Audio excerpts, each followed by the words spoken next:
Okay, here we go then.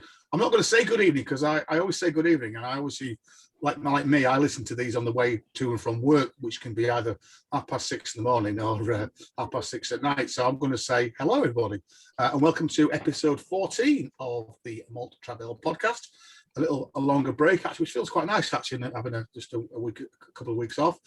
Bruce was busy counting votes last Thursday, Bruce, were you not? It was, yeah. It was a decent turnout, actually. I hadn't thought people were so pleased to be out of the house and have something to do. It was, we were just pleased to come along and vote, really, yeah. Lots of people thought they were voting for the MP. There were people saying, "Oh, let's get Barry out." We're like, "Well, actually, we'll go with him." But was it just commissioner for you? Was it commissioner for us? Yeah, yeah. Right. Yeah, my mother was very let down that that's all she could vote for. So we've had a couple of weeks off, so we've all been on a few adventures. So we're going to catch up with that at some point as well. But Nick's going to be in the chair for most of this evening because this evening we are going to Steel City or Yorkshire Athens or whatever we want to call it. Rome and San Francisco, I understand. They've got Seven Hills as well. So we're going to have a Sheffield soiree. And Nick's been very good in that he has tried to limit it down to 10 beers in 10 pubs, which just feel like a kind of manageable session, doesn't it? Because Bruce's epic that went on for weeks and weeks and weeks and 57 pubs or whatever it was. Are you going to follow any kind of plan, Nick, around these pubs? Because Bruce obviously I think the pie shops and the cream cake shops kind of made Bruce zigzag across the city. So that's what my bike took me, yeah. Well, I've included some culinary information on the way around there, but no, it's a circular route. I'll admit it's the pubs that I used to go in when I was a student in Sheffield back in the mid-1990s. And when I've been revisiting and going back, I mean, the last couple of times we've been to Sheffield, Bruce, we've pretty much done most of these pubs. Now, There is a thought that some of these pubs, the beer isn't always top quality and or you're not getting a massive great range. But you know me, I'm a bit of a traditionalist. So sometimes, especially when you are on a crawl and you're not aiming to have more than one beer in a pub, I don't want to go into something that's converted shop and be confronted with 50,000 different craft beers and real ales. I just want some interesting traditional surroundings. I like my traditional pubs. I my traditional interiors. And as long as they've got 2 or 3 beers on the bar, that'll do me because I know I'm going to only have one and then I'm going to go somewhere else. So what I've done is concentrate on the pubs that I used to frequent in Sheffield. To say they may have got better, they may have got a little bit worse. Chucked a couple of the ones in there as well. I mean, the craft in Sheffield is massive. You know, there's a massive student population in Sheffield. I mean, when I was there, I think there's about 18,000 students in the city, and you used to really notice it during the holidays. If I didn't come home and most of the students went home for the holidays, it almost appeared that the city was empty during the day and the pubs themselves. So I say there's a massive, great surge in craft beers and craft bars and all those hipster places and stuff like that. And I dare say that, you know, there's some fantastic places in Sheffield, but I'm not sort of like concentrated on any of those for this particular crawl. I've sort of reverted back to what I know, and I know a little bit about the pubs, and you know, some of them I've got some history connected to them. One in particular has been lauded as being the place that brought real ale to Sheffield, really, which is a Fat Cat, but we'll talk about that a little bit later on. So that's where I'm going to go from, and also from the point of view, get into the city very conveniently. We're going to start and we're going to finish at the railway station.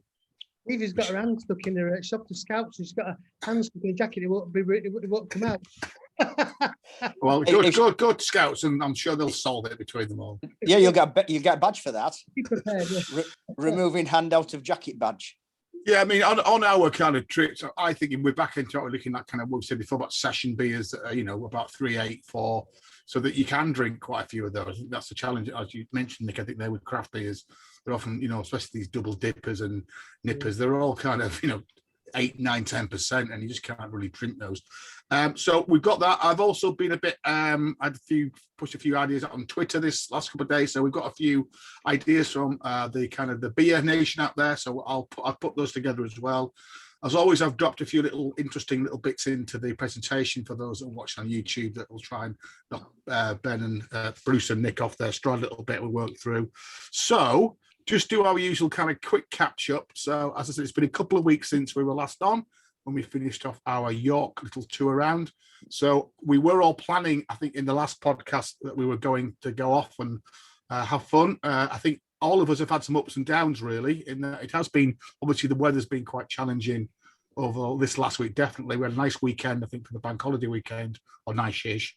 And also, again, as we suspected, there's still quite a lot of I don't know really. Some places are open, some aren't. Some have got a very small capacity and fill up very quickly. And some you just don't know until you can almost rock up, really. So, as I mentioned, I had an absolutely stunning weekend at the over the bank holiday. So, as planned, we set off to Buxton on the Saturday. Actually, drove through a snowstorm. The road was pretty much white over on the way over the kind of cat and fiddle axe edge kind of way. But I had a cracking couple of hours at the brewery. So as mentioned, the tap, unfortunately, they haven't been able to use because there isn't much outdoor space. So they have created, and again for those on the YouTube, quite a nice little area, really, just across from the brewery. Really nice. Spent quite a lot on a very posh marquee. Actually, 2 marquees, there's one around the corner as well. Great seating. They kind of created in the back of a container a kind of a bar, so everything was coming kind of out of the brewery in pipes and then into this container. They had 2 food guys that we were there, which again just independents, which were really nice. There was a curry one and Thai curry, which is really, really nice. And then there was another one as well. I think it's an Italian, and they do that every weekend. And it was great. Fantastic staff. Really good to see lots of people there. I think the only downside, and I might make this a theme with dogs are starting to kind of nap me off a little bit. And I guess, like us, they have been stuck inside for so long. So when they meet other little doggy friends, they tend to go mental. So I know, Nick, when we were with the brewery, we had a bit of an issue with dogs that were kind of getting unfriendly with each other. And there was a dog here that just didn't shun. There was loads of dogs there, and most of them were fantastic. But there was just one dog that just yapped for 20 minutes. Yapping shit machines. Yeah. And I mean really, really loud yapping. So everybody, it was putting people. I mean, then lots of people just kind of, well, we've got to go. But no, cracking there. And I know I share this, my last beer there, I had quite a few actually, was Chip Shot Brawl, which I know are quite excited, Bruce. That's my last beer of the afternoon. Chip Shot Brawl is a 10% triple IPA, which was interesting. I bought it because 10% of it goes off to the Mountain Rescue for the PD, and they do a fantastic job. And I think if I just say on Untapped, the notes are unrelenting and hard, and it was certainly an interesting beer. So a great time there. And then the day after, to really kind of spoil myself, family, we kind of got a car full. We went off, did a little bit of cycling first of all, and then we ended up in Bakewell. And Nick, we did a revisit one of our haunts with Stonebridge Brewery. Again, I mean, we were there 2 years ago. Again, the expansion that they've done. So they've taken that tap room, Nick, where we were, and moved into that building in the far there. You can just see the kind of room and the neon lights there. The brewery's on the left-hand side here. But again, stunning setup, great setup, all undercover, lots of covers, 16 beers on, as you can see there. I put the beer thing up there. Loads flights, so it was great. I think about 2 or 3 flights. Fantastic pizzas. So a cracking afternoon. So if anybody fancies, an afternoon in Bakewell, which is a nice little town, it wasn't over busy. I can definitely recommend Thornbridge Brewery. And I saved myself for my final drink. There was a pint of Jaipur, which was absolutely top draw. And then finally, after a couple of weeks of trying, I got back into my local, which is Mellard, which I know we've mentioned before. I know Nick's been there. After going a couple of times, it had been completely full. Managed to sneak in last Friday when the weather wasn't quite as good. Unfortunately, there was no cask on, so it was onto the keg. So, and I don't know about you guys, but I've started doubling. I think this is another kind of post-lockdown, as you double up on beers. Yeah, and I think, Bruce, you're the same, aren't you? Because it does. About 350 people go in the Fox, and so it's just a nightmare getting served. People buying 2 and 3 at a time. Yeah. So I kicked off there. There is a Verdant New England Pale there, next to a Colonel Pale, and then the one on the right there was that Rivington Soon I Will Be on Fries, which is a porter with blackberries, blackcurrants, raspberries, and vanilla, which was interesting, shall we say? They did say it's quite sour, and it looks quite light for a porter, that one. Yeah. Now Bruce's little trip here. So Bruce took the family off up to kind of Knaresborough Harrogate way, and then I think Bruce, you got another bit of a blank, didn't you? Well, unfortunately, there's very few outdoor drinking areas in Knaresborough, and those that could have elected to open were closed. I mean, the Mitre could have got about 30 tables outside was closed. Commercial was closed. Even Wetherspoons was closed. It was desperate. So sadly, I had to take solace in a chocolate-filled croissant. We've got a big cake and a lady's bottom. So we've got so the picture then for those people on YouTube, just for those of the podcast will describe it. So here's Bruce in quite a sunny, a bit of cloud sky. He's sat outside Knaresborough Castle here, overlooking the wonderful, is that the railway bridge, isn't it? The fantastic many arts of the river there. Always a stunning view. Staring longingly at a rather large eclair, which obviously he has taken solace. But Bruce, you did manage to get some beer because there's a very hazy picture of 2 pints in the Fox's marquee. So you managed to get some good Ossett beer eventually. Absolutely. It looks rammed. Yeah, it looks really busy as well there. About 350 we reckon they can hold. Yeah. Huge amount, 10 tables right around it. It's absolutely mad. And they're turning people away like tonight. It's sunny here. They're probably turning people away. It's insane. Yeah. Well, they put all that gravel down, haven't they, Bruce? That's all new, isn't it? Yes, well, okay. Yeah. So they've certainly expanded that. I mean, that tent was big enough, and yet it looks like they've just occupied every spare bit of ground. When we were there in the summer, it did get quite muddy, wasn't it? All the grass had kind of worn off, wasn't it? It was a bit like a mud in Glastonbury by the end of the summer, and they reopened again. And then, Nick, obviously you were up in the lakes and you gave us a quick update on that. In fact, you were live from the lake last time we did a podcast. And I know you've been frequenting the Royal Oak in Old Malton, which you talk about a lot. Managed to pop up there last Saturday afternoon. The weather forecast was poor all day. Popped round to mum and dad's and said, look, the weather isn't looking too bad now. So we just literally zoomed up there for an hour and just hit it right. Steve, the landlord, he had Select Dust on, which obviously is great news for one of my favourite beers. And he also had Ossett Silver King on as well. So I couldn't go wrong. Only had a couple of pints, but within an hour, that's all I needed. It was one of those weathers. Once again, Steve's done a great job in his back beer garden. You can see him. It looks absolutely. Him, his good lady there, but he's got a couple of marquees up as well. But the proper marquees are open-sided. None of this, right, let's enclose you in a tent. So he's got 2 overhead coverings. And whilst we were there, it was that sort of weather where you had sunshine and then torrential downpour for literally 2 or 3 minutes, and then it stopped. And 10 minutes later, it did it again. But I say, thankfully, hopefully, we were under cover. We managed to jump on a table that reserved at 6:30, and I said, look, Steve, we're not going to be here till 6:30 anyway. So he said, oh, no, fine, no problem. He'll always try and accommodate people. Once again, Mike, agree with you. There must have been at least 5 tables with dogs, and they were just yapping at each other. And it was annoying. Not the working dogs, not the gun dogs, not the labs, not the spaniels. They'll sit there, they walk better than I. It's these pseudo dogs, these fake dogs, these yappy little things, and the owners just don't have any control of them. They've not bothered training them. They treat them like babies, and it just spoils it. It spoils the atmosphere. I'm not saying dogs shouldn't be allowed in pubs, but they have to be well behaved. Well, I do think that that's a lockdown thing. I mean, dogs have been stuck inside and maybe gone for a walk and just haven't met other dogs, maybe outside, but not in that kind of confined area. So yeah, I mean, again, this is the Royal Oak in Old Malton, which is, for those, anybody knows Malton, is on the kind of Pickering Road out, which is a lovely little kind of, the original village that Malton grew up around. Cracking little pub in it. It's a great little pub. Does good food.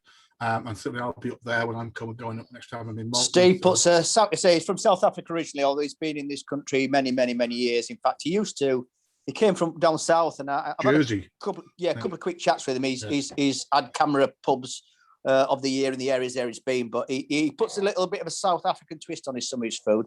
So he has what's called a bunny chow, which is a hollowed out, this one for you, Bruce, it's a hollowed out bread loaf, or he calls it soup roll, but it's a bread loaf. And he puts a South African curry in there. And he does something called a Gatsby as well, which is a sub that's full of various different things, chips and eggs and meat and stuff like that. So, yeah, it's a while since we've eaten there, because we used to go sort of midweek before lockdown. And I say, so I've just been up there for drinks, but as soon as it gets a bit more comfortable, we'll be going up there and see what his menu is. He is advertising for a chef at the moment. So if anybody out there is listening to this and fancy doing a bit of cooking, or if that's what you're into, then yeah, Steve, if you got his Facebook, he was advertising for a chef. But in the meantime, the food is still coming out good. It's really cracking. It just, I suppose, it means Steve's got to do a bit more work. But yeah, it's all good. So definitely, if you're into Malton, it's opposite the River Derwent, an area called the Gannock. Old Malton is actually the original settlement at Malton. So you had Malton and then New Malton. and now it's gone to the new settlement. It's just called Malton, and what was Malton is now Old Malton. I know it sounds a bit confusing, but nice little village. And they've got 2 pubs, and both those pubs are doing very, very well. Because you've got Wentworth just up the road. They've got a nice big outdoor area as well. So it's nice to see 2 pubs in the village, both making a living, we hope. So that's so I think, and good, and we've got more news, and that hopefully in a couple of weeks' time, I'm certainly back on half term, so I'm going to go up to Yorkshire, and hopefully the 3 of us will. I know I've met Nick, and obviously seen Bruce online, but we're all going to meet up in the flesh, and we'll try and probably plot and plan a couple of things. So I'm trying to persuade Nick to try and get Steve to maybe do a little podcast with. He's a really interesting guy. We've also talked about the Malton Brewery guys or the Yorkshire Pudding guys now. I've just set Bruce a little task that either 3 of us will try and meet up in a pub somewhere in York, and we'll do maybe a podcast from there as well. So we'll see how we go, really. So before we move on, there is another epic, or another, whatever the word is, another highlight tonight, in that we're all drinking beer together for the first time virtually for ever, because obviously Bruce has had not just long COVID, but feels like an epoch of COVID. And your taste is nearly back. Well, I'm looking at you when you buy that cake, Bruce. The taste buds are coming back to life. Yeah. So are you drinking some kind of mega lager tonight, or actually have you gone for something really beery? I'm drinking 1740 Gary Owen Pale Ale, brewed to an old recipe from Limerick. I got it at the wine shop in Knaresborough. Prices are very reasonable. $1.50 a bottle. Right. Interesting. It's quite drinky. It looks quite cloudy, but it's certainly got a unique taste, and that price I'll buy tomorrow on Saturday. Yeah. Nick, what are you on? Well, you just reminded me, Bruce. Beer price of the week. Unfortunately, the shelf was empty, but I popped in Asda yesterday, and on their special, they had Robinson's Iron Maiden Trooper, 85 pence a bottle. Oh my God. 500 milliliter bottle, because I checked on the actual shellfish. They said, no one, they want any left. Correct. But I thought 85 pence for a 500 milliliter bottle. I'm going to go check our little Asda tomorrow, yeah. Yeah. I say it wasn't on the main shelf. They have a smaller shelf right at the far end there. And I say they had some Maxim on there. And I looked at that. Obviously, I've got Maxim from Morrison's before. And then I saw the empty shelf, and I thought, I wonder what's been there. And I say, yeah, Robinson's Iron Maiden Trooper, 85 pence a bottle. I thought, oh, it must be a 275 or a 330 milliliter. But no, on the shelf edge, it said 500 milliliters. That would have been a cracking buy, wouldn't it? Well, that's fantastic, isn't it? Yeah. Right, so what am I on? I'm on starting on the wall top, the Angler's Reward. And then I'm going to move on. Not had it for a while. So Copper Dragon Golden Pippin. No, that for ages, Yeah. We mentioned them, didn't we, back in episode 3, I think, because they've moved around a little bit, and they're back in Keithley now, so great. Britain's fastest growing beer brand, wasn't it, Copper Dragon? They were. Yes. Actually, just reminding me, I noticed in my little booklet that came through the door today, doing a Shepherd Neem 6.8% for £1.29 for a 500 milliliter bottle. That's not bad, is it? Not for that ABV, no. I'm trying to. I go on then. Go on. Well, I'm on one of my subscription beers, so I'm on my Beartown, and there's our bear with the Bible, which we mentioned in whatever episode that was. So this is the cub, which is their special IPA, which is quite nice, 5.2%. So I've got a few of those, Nick, for you to try. I don't think you've tried any of those Beartown beers, so I've got a few. And that again, that is there was no my subscription box. It's a bit cheaper than Thornbridge, although I've got to say, I keep looking at that Thornbridge one. It looks fantastic, that box, if you subscribe. It's £40 free delivery. But I know last month, they all got a pair of free Thornbridge socks as well, Jaipur socks, which look very, very, very trendy. So we'll see. Right, beer news.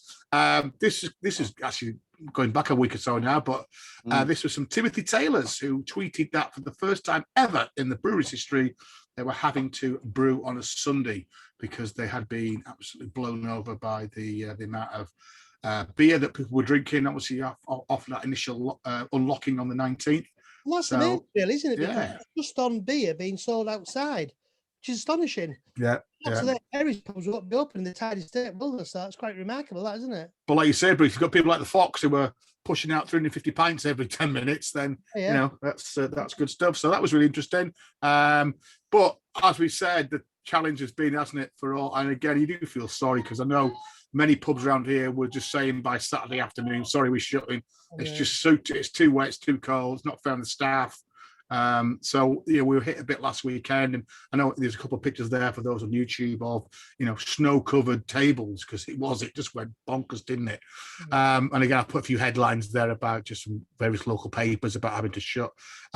But through it all, there are some shining through. So back in episode 5, we mentioned the Hop and Vine in Hull, which is a little kind of interesting little micro bar to visit, slightly off the beaten track, in a fantastic Georgian terrace. And we mentioned that it's quite a quirky place, and they are going for the world record because they have what they claim to be. And the guys, I know we've been on Twitter today with the landlord there, Tony, and it's kind of gone from I think the whole press picked it up or something, and it's then it was in the Mirror, and then it's kind of gone, and he's got people ringing him up. So they have a 2-chair beer garden, which you have to book to get in there, which I think is fantastic and great. And hopefully, obviously, next week they'll be able to reopen again, I presume. Although it's not very big, so I'm not quite sure what the capacity will be. But it's that's great, and I think that's part of the bright side is that you've got to keep smiling, and that certainly tickled me a little bit as well. So we've also had a catch up with Sean from the Maltings. We've been in regular contact with since we did our first York episode, which feels ages ago. And again, I think Nick and Bruce, you were a little bit disparative about the state of the malting. Actually, we were trying to make the general point, weren't we, about it was so upsetting.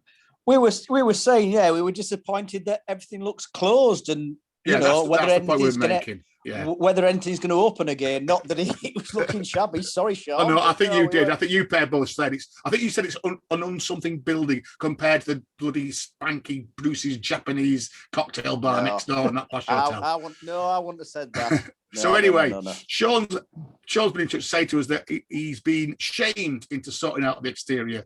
So I think for the last couple of weeks he's been out there himself on the ladders, giving it a bit of a repaint. So can't wait to get in there again. Best wishes and good luck for reopening next week. I'm sure people will be cracking to get back in that bar, and certainly I'll be in there when we come up from York. And I don't think we mentioned. I think we might have mentioned it, but again, just to say we do try and point out or say that the local camera kind of monthly magazines are fantastic. I know one or two obviously struggled over the last year because they rely on the advertising from pubs and bars, etc.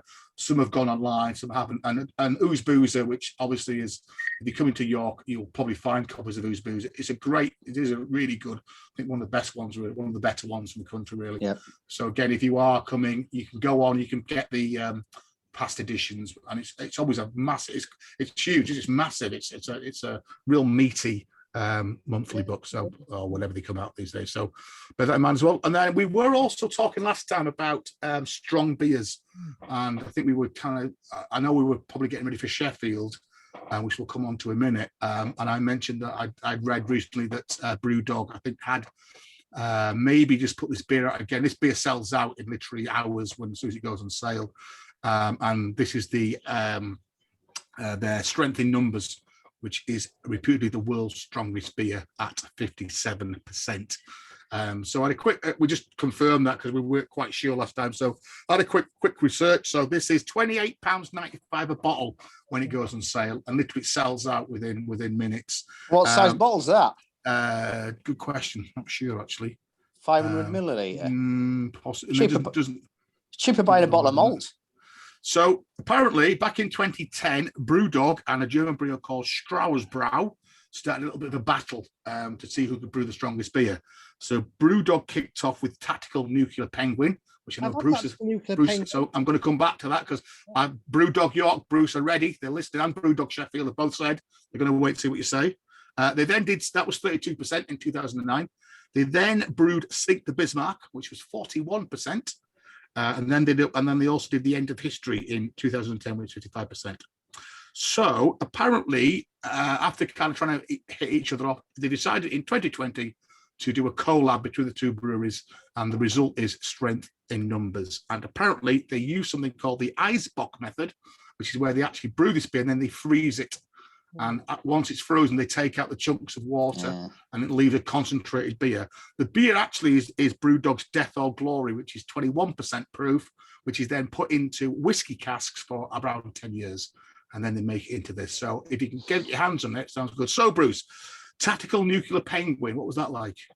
Well, you got like a large, well, I'd say probably like a quadruple measure. It was about £8. I think it's still available in the House of Trembling Madness. It was pretty jaw-dropping stuff, really. It was complex, Bruce, is the word, is it? Complex. Yeah, it was incredibly not intense. complan, complex. And I'd, it gave me a bit of a shock, really, drinking it. And that's a mere 21%. So God knows what 57% beer tastes like. That's astonishing, yeah. I mean, it's like whiskey's what? I mean, a normal whiskey's 40%, isn't it? Yeah. Super strength gin's 50%. So, right. And then just last one. Just when you're going about beer strength, I know you're talking about Guinness. And I told you that I'd got a bottle or 2 bottles from Malaysia. I actually found it the other day. I don't think you'll be able to see it. But it's the strange thing is, the brand image isn't a toucan or anything. You see, it's like a bulldog. Yeah. Which I've never seen them use, a character like that before. So, yeah, that's a bottle of Malaysian foreign strength Guinness. And that's, I think that was 7%. And I did have a bottle in Malaysia and I wasn't too keen on it. But that was the nearest thing I could get to like proper beer other than fizzy lager stuff. And without kind of overblowing Thornbridge, but again, just to point out, and again, if you're great cause here, that they have this week announced that they're doing a appeal for India, obviously going for really tough the COVID, and linked to Jaipur, obviously, and they are doing a little bit of a draw. Every £1 that you will donate through a kind of giving page, they'll put you into a draw, and I think the mega prize you get a year's worth of Jaipur. That's bloody definitely worth spending a couple of pints on. So please, if you get the chance, Jaipur for India. I think they hit their target in about first couple of days, so they've doubled it. I think they're looking at 6,000. Well, they're trying to raise £6,000, which will, again, it'll only be a kind of drop in the ocean, but a really good cause. So if you get a chance, have a look at the Thornbridge website or Twitter feed or whatever. And as I did, give a couple of, I give a tenner, so that's what, 3 pints, 2 pints, maybe 2 pints of Jaipur, which is well worth it. So Sheffield. Sheffield is obviously just in Yorkshire and had a reputation, I think, Nick, for being the Republic of South Yorkshire, did it for a while, and might come on to transport. As I mentioned, the myth is it's built on 7 hills, which apparently you can do that. It's actually quite a very old city, and its origins go back to the 8th century, but it wasn't a city then. It was kind of separate hamlets around those hills, and has lots of rivers, and that's one of the reasons why it developed, because they were used to harness the power of the water to be able to run machines, etc. In the 8th century, it began to get a bit of reputation for cutlery, and obviously that's why it's so famous, and the blades, etc. Blades specifically, and the little meisters, which you mentioned craft, and I think there's that almost kind of a culture, isn't it, in Sheffield of craft. That's what Sheffield is about. And the little meisters were often small, single person, little craftsmen, but they would join together. So one person might make the handle of a knife, one person might make the actual blade, and then they would gradually build those up into cutlery that you'll find across the world, weren't you? Very famous. Then moved into steel, especially with the Bessemer inventions of how you create really fantastic steel. Gone through a bit of a demise, but I think, as you mentioned, Nick, and a bit of a rise really, and a big part of that is brewing. I think there are over 60 breweries, something like that, in Sheffield, and massive, as you said, massive beer culture. It helps that there are 2 unis, so there's University of Sheffield and Hallamshire. I've got that there are 65,000 students in Sheffield when they're all in the normal time. Well, it will be now, yeah. I was looking at 18,000 back in early to mid-90s. And, you've got colleges which were technical colleges, and I know there's nursing colleges and stuff that are all part universities now. So I think within that kind of the big bowl of Sheffield, there's about 500,000 people that live there. But if you look at the greater area of Sheffield and you're bringing all the suburbs like Deepcar places, then it's 1.3 million. And again, it's seventh largest city, the sort of quote. It used to be, I think it was above that, but there's a couple of the cities overtaken them now. But this is the problem now. When you get the conurbation sprawl, you don't know where one city ends and another city starts. I mean, often now West Yorkshire is just referred to as a city because it's just one massive conurbated sprawl. And they've got Tracy from Coronation Street as their mayor, aren't they now, which is a new one. And then again, the other thing for me about Sheffield is that a third of it is in the Peak District. So again, it's a very outdoorsy kind of place, isn't it? You know, you're on the edge of the Peak District, and again, not far from Yorkshire Dales, etc. So again, lots of outdoors walking. Well, climbing. that's where I was. If you remember, my first year I was up at Totley, and that was right on the border. Yeah. So if I took a step that way, I was in Derbyshire, into the Peak District. So a little bit like probably Leeds and York in a way, and being a good Yorkshire city, there are literally hundreds and hundreds of bars and pubs. Watts Pub have got 37 pages devoted to Sheffield. And that's just a kind of central part of Sheffield. So that's nearly 200 pubs. As always, there are loads of ale guides, ale trails, etc. There's some really great ale festivals now that are run by some of the bottle shops, etc., that are in there as well. We mentioned there's the Cutlery Works, there's the Commune, which are these kind of new massive, well, not massive, but big food halls with beer as well in them as well. You could spend probably, Nick, a weekend just in Kellam Island, couldn't you? I know you'll talk about Kellam Island, which is a little bit the kind of the hotbed or the birth of good cask beer. It's always been a fairly strong cask city. Obviously, you had Stones and you had Wards, Webster's, and places like Wards that were. Well, you had 4 big breweries. Yeah. But by the 1990s, all those breweries are closed down. And I suppose that was a lot to do with the coalfield and the steelwork. Obviously, you've got your Barnsleys and your North Nottinghamshire as well, Mansfield. You've got your steelwork. So I guess that was hard, thirsty work. So I imagine that's where you needed lots of breweries brewing lots of bitter and miles to kind of quench the thirst of the industrial classes. Now, that's what Stones brewed their beer for. Yeah, you know, the deliberate brewed their main bitter as a light beer. They weren't the first to do that. They went away from the darker, sweeter beer to a lighter beer that would quench the thirst, but it was still quite a strong beer in that respect. I suppose you could have almost referred to it as being an IPA before IPA became popular. Yeah. So I'm going to just give you a quick test. One I've just thrown in here that Bruce and Nick don't know about. So as mentioned before, I think one of the podcasts I often listen to is the Sheffield Hopcast, which has got various people who get in, people from Abbeydale Brewery, people from Beer Central. And they had a guy from Sheffield on a couple of weeks ago, and he challenged them. He said, you can't talk about beer in Sheffield unless you answer these 3 questions. So I'm going to ask Bruce and Nick these 3 questions. I've got a feeling they'll know probably I'll do most of them. So have you ever drank Roger and Out?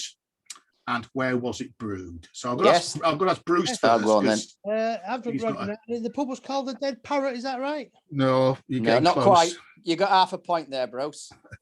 Yeah, I've drunk some Roger. Are you getting? You got the parrot correct. Yeah. Yeah. What was it called? Gribbet. Frog. Ah. The Frog and Parrot. Yes. Up West Street. West Street was a bit like Micklegate in York. West Street was infamous for the main street in Sheffield where all the pubs and all the bars were. But it wasn't actually on West Street, if I'm thinking. It was on the corner, wasn't it? No, it was on a parallel. Was it West Street or was it parallel to West Street? Anyway, you aimed for West Street and you came across the Frog and Parrot for your Roger and Out. So where was it brewed? Well, I would have said it was brewed there, if I remember rightly. The brewery was in. You could see the vessels, couldn't you? From Well, they had a glass panel in the floor, I'm sure, and you could see down in the cellar. So if I say F&F to you, this is one of the first F&F pubs. Firkin then. Firkin. Yeah, Fawn and Firkins, yeah. So they were there. They were quite revolutionary, weren't they? In the kind of 90s, they were kind of the first brew pubs. Yeah. And obviously York had one, and we had one here in Stoke. Have you ever drank a pint of Webster's Yorkshire Sheffield Bitter or a pint of Sheffield Brewed Whitby Trophy? Well, of course we bloody have. Yeah. So that's what we were after the bottle. We were on that. That was a bridge. That was a bridge brewery. That's where Whitbread's was, right down on the bridge. And in fact, then there was a pub called the Big Gun, which is still there. And in fact, I was looking at Sheffield Star about pubs, and it had been nominated as one of the best pubs in the city. Now, I seem to remember that me and Angus went there just once. And at that time, once again, I don't know why, but it was renowned for its prostitutes.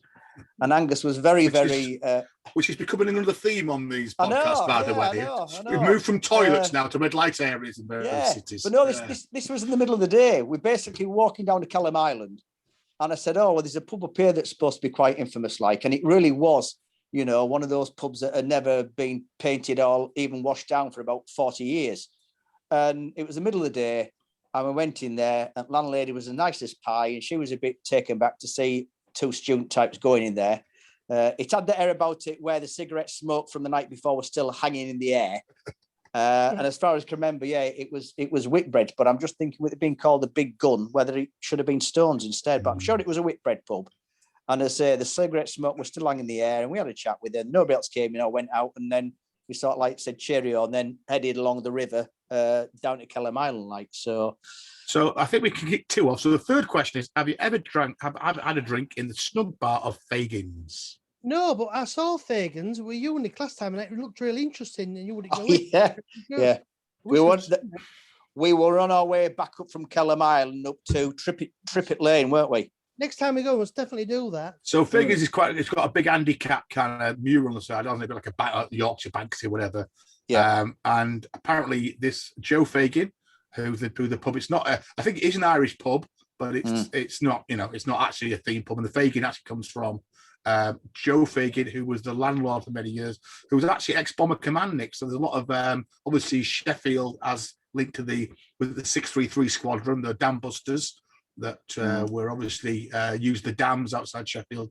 So Joe Fagin was an ex-bomber command captain who then took over the pub after the war, and apparently he was Tetley's longest ever serving landlord, which is why the pub is called Fagin's, which again I wasn't aware of that. Right. I've seen the pub. So I think we passed that one. So yeah, here we go. Roger and Out was brewed in the Frog and Parrot, which was a Florida fucking pub, 16.9%. So actually these days that's kind of nothing, is it really? When we I don't know. It's to say they had it on the bar at all times. And say, like Bruce said, you could only have a third at the time. They gave you a certificate, and the certificate came more and more blurred. Your first third, second third, and third third. I think that was also because of the price. If you'd gone up to the bar and ordered a pint straight out, I can't remember what they were. Even in those days, it was dear enough. But I suppose they're having to pay the duty on the ABV, weren't they? And we're talking about kind of late 80s. So at the time, it was the Guinness World Records strongest beer, which I don't get because I've seen beers in 28% beers from Belgium and France. Anyway, and apparently there was a try to get it redone. So the owner of the current pub now, I think a couple of years back, was trying to get something set up with something called the Dead Parrot Brewery about brewing it again, but I'm not quite sure that came through. And I think it's in the Sheffield style. There's a classic quote there from one of the regulars saying, it were like chuffing cough syrup, I tell you. And it was, I remember it. And Nick, you mentioned that you got certificates, didn't you? You did 3/3. You got these certificates. So, and as you said, quite rightly, again, for those that watch on YouTube, you can see this, but on the podcast, there are 3 certificates. They're very similar, but it gets blurred. The actual writing gets blurred by the time you get to the red one, which I think was your third. And I think we did do that, and I remember that because one of your student chums then threw up over the Italian window next door on a Saturday night. A couple having a romantic meal sat in the window halfway through their calzone or lasagna or what it was, and he turned to the window and embarrassed himself. We can't talk about Sheffield and talk about. I'd probably drink pints of this stuff. I have got pints of it in my house. Actually, I've got bloody litres of this. The Sheffield's other famous brew is, of course, Yorkshire Henderson's Relish, which is a little bit, well, it's the proper Worcester sauce. It's very similar to Worcester sauce. Strong and northern is what it says on the label. And again, is in a very indescript little place. I'm sure Nicholas going to go and grab some now. I love this stuff. I have it on everything I can eat. It goes in everything I make at home. It's a dark, luscious condiment. And Nicholas says, I think I bought you some bits and pieces, Nick, for Christmas or something one year. He's just producing as if by magic. He's got a set of prints. I got me Christmas present. You got me Mike framed. Oh yeah, lovely. This is me Christmas present off my brother. Cool. Lovely. Can you see it all? So I can drink this by the pint. It's certainly got its umami, I think they'd say now. Again, everybody in Yorkshire probably knows this, and they are staunchly Sheffield based. They do a United and a Wednesday version of it. And guess what? Guess what Northern Monk did a couple of years ago? Fantastic. Northern Monk brewed a Henderson's Relish Bloody Mary Porter. So good on. So definitely, if you're in Sheffield, get a bottle of this. It's great stuff. So it adds that kind of little bit extra to any stews or spag balls, or I've even put in the curry we've had tonight. So it's cracking stuff. I love it. Okay, and then last but not least, just to say, And we mentioned Oostboozer, and in Sheffield, the Sheffield Camera, which again, Sheffield Camera seems to be a really great branch. They were very active, obviously, with the Camera Weekend. And their little beer magazine is called Beer Matters.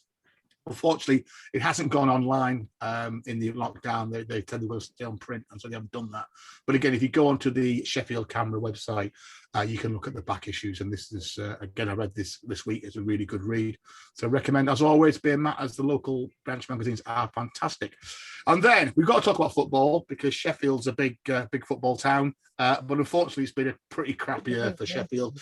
That both teams have been relegated. Well, it's home of football, isn't it, Mike? The oldest football team. Sheffield United, Sheffield Rules, actually, yeah. The first cup as well. The first national cup was the Hallam something cup, wasn't it? That's right, yeah. So in fact, for a while, Sheffield Rules were rules that we were going to have throughout the UK until some Ponces from some posh school came along an arrow, and so they pick up. So obviously the Blades are Sheffield United, and they had a great season in the Premier League, but unfortunately are slipping back in the Championship. And just when things are looking great for Sheffield, Wednesday, the other club, the club from the north bit of the town, they are also slipping down from the Championship into the whatever that Division 1. So I did say I'd try and find some brews. Unfortunately, these are all American beers, but there is the Mad Tree Brewing Company do something called Relegation Oatmeal Stout, and the Mac House do a Relegation Ale. So for all Blades or Owls fans, then there you go. And you know, our old man's a big Sheffield Wednesday fan. He's from that neck of the woods, and so it looked like it would have, you know, they were doing really well for a while, but as always, money etc. gets in the way. And then Nick, just one last one. Oh. Do you recognise this place? I do. Sam Smith won it. So as we said, yeah, this is our father's family. They come from a place called Stocksbridge, which is on one of those valleys out of the north end of Sheffield. The water there and the steelworks in Stocksbridge, and our grandma lived just around the corner from this. This is called the Red Grouse. Down the hill. Which was a Sam Smith, as you said, Nick, a Sam Smith estate pub, a proper estate pub. And I think probably both of us had some of our first ever pints, probably slightly illegal. I definitely was drinking it when I was 18.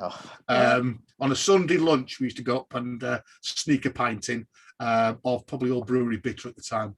And it's still going, apparently, still going strong. But as you can see, a classic typical estate, 50s estate pub, which was very interesting. So there we go. So, Nicholas, we're taking over. This is your 10-pint session around Sheffield. So we're on the train, and Sheffield's pretty good because you're on the main East Coast line, aren't you? No. London, Newcastle, etc. No. We have to change at York. Oh, London. Sorry, well, I'm thinking through the way. So you're from London Pancras, you get to Sheffield on that East Midland line, I think it's called, technically. Yeah.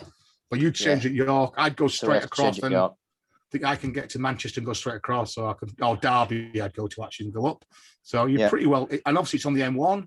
So again, you're there, and then you've got the M74 now that comes across, don't you, from Manchester, that gets not quite all the way to Sheffield, but a fair way across from Ashton, the line that way there as well. So you give me a shout when I move on. So so we're starting the railway station. Now, unfortunately, Sheffield railway station isn't the most picturesque, or shall we say, heritage building that you could get compared to a lot of railway stations we're coming out of.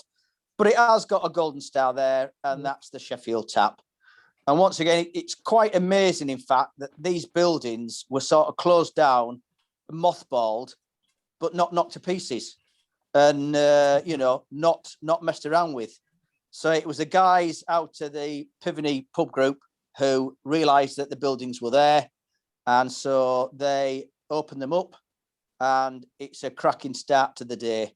They have their own beers on, the Tap Brewing Company, and also with a partnership that they've got with Thornbridge now. But perhaps I have to hold back, because whilst I would love to start the day with a pint of Jaipur, when we get into Sheffield for late morning, sort of lunchtime, it's maybe a bit too of a strong beer to start off on with. So there's always a good range of beers. As you can see there, that's the main room for those people watching on the YouTube. But then it's a long building. One of the rooms has actually got the brew kit in there from the Tap Brewing Company. And then you've got some smaller rooms as well. And there's one particular room that's got some tiny little tables, literally little tables that you can just pop your pint on, almost like a waiting room-esque, or almost like in a railway carriage. So that's your start. But as I say, I would recommend you start off with something of a low ABV than Jaipur. So from the Sheffield tap, they've got an outdoor area, haven't they? I remember they've got a bit of an outdoor seating area. They do, yeah. Area. Now, the last time I was in Sheffield, unfortunately, I couldn't get in there because there was a football match on, and the spot was absolutely heaving with away fans, and they were all sort of corralled in by the security and the police as well. Before when they were being put on the buses and taken up. In fact, I'm thinking they must have probably been watching Sheffield United, because the Sheffield United ground from Bramall Lane is about 10-15 minutes to walk away from the railway station. So thinking what time of day it must have been at least 2:15, and I'm thinking, they're leaving it late to get the ground, but I suppose they weren't. So so that's your start, which is an ideal start. Now, out of the Sheffield tap, you will turn right, and in front of you, you'll see to the sort of diagonally 2 o'clock position, you've got the Sheffield Hallam University main campus in front of you. And then to the right of that, you've got the bus terminus, which is quite, I'm going to say modern. I'm going back 1990s when I was there, and suppose that's nearly 20 odd years ago now, isn't it?